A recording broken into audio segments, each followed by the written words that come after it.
અમદાવાદ શહેરમાં કથળી ગયેલી કાયદો અને વ્યવસ્થાની સ્થિતિને અંકુશમાં લેવા ગૃહમંત્રી હર્ષ સંઘવીએ અમદાવાદના ઇન્ચાર્જ પોલીસ કમિશનરથી માંડીને ડીસીપી સુધીના અધિકારીઓને ગાંધીનગર બોલાવ્યા હતા અને જરૂરી સૂચનાઓ આપી હતી। ત્યારે અમદાવાદ પોલીસે કોમ્બિંગ અને વાહન ચેકિંગ દરમિયાન 400 જેટલા દારૂડિયાઓ અને 1400 વાહનો ડિટેન કર્યા હતા, જેને પગલે અમદાવાદ સિવિલ હોસ્પિટલ બહાર દારૂડિયાઓના ચેકઅપ માટે પોલીસના વાહનોની લાંબી લાઈનો જોવા મળી હતી।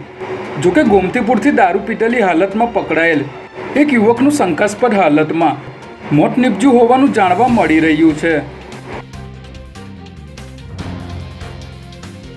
ચાંદખેડામાં 12 દિવસ પહેલા એક સમાજના બે જૂથો વચ્ચે થયેલી માથાકૂટમાં સરદારજી વણજારાનું મોત થયું હતું, જે મામલે પોલીસે 8 લોકોની ધરપકડ કરી હતી। ત્યારે આ ઘટના સમયે મૃતક યુવકે ચાંદખેડા પોલીસ સ્ટેશનના કોન્સ્ટેબલ દિલીપ રબારીને ફોન કરીને મદદ માંગી હતી, પરંતુ કોન્સ્ટેબલે કહ્યું હતું કે હું રજા પર છું, જેથી પોલીસ સ્ટેશને જાણ કરો, જે બાદ યુવકની હત્યા થઈ ગઈ હતી। ત્યારે આ મામલે ઝોન 2 ડીસીપીએ બેદરકારી દાખવ્યા બદલ કોન્સ્ટેબલ દિલીપ રબારીને સસ્પેન્ડ કર્યા છે।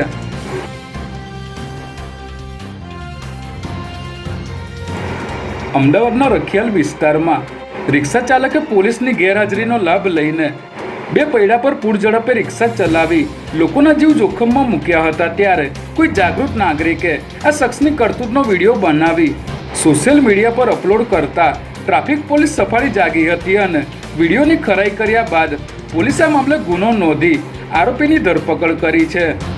પોલીસે આરોપીની પૂછપરછ કરતા રિક્ષા તેના મોટાભાઈની હોવાનું અને પોતે લાયસન્સ વગર રિક્ષા લઈને સ્ટન્ટ કર્યો હોવાની કબૂલાત કરતા પોલીસે રણજીત ડાભીની ધરપકડ કરી વાહન આપનાર સામે ગુનો નોંધવા તજવીજ હાથ ધરી છે।